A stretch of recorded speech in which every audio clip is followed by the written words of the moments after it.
دفنانے کے بعد روح اپنا وقت کہاں گزارتی ہے؟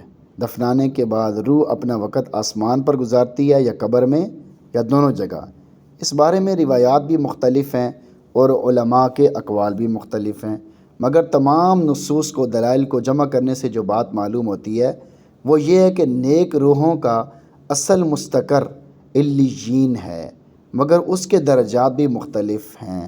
بری ارواح کا اصل ٹھکانہ سجین ہے، اور ہر روح کا ایک خاص تعلق اس کے جسم کے ساتھ کر دیا جاتا ہے، چاہے جسم قبر میں مدفون ہو یا دریا میں غرق ہو یا کسی درندے کے پیٹ میں ہو۔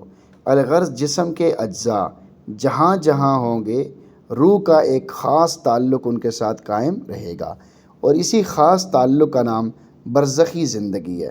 جس طرح نور آفتاب سے زمین کا ذرہ چمکتا ہے، اسی طرح روح کے تعلق سے جسم کا ہر ذرہ زندگی سے منور ہو جاتا ہے، اگرچہ برزخی زندگی کی حقیقت کا اس دنیا میں معلوم کرنا ممکن نہیں۔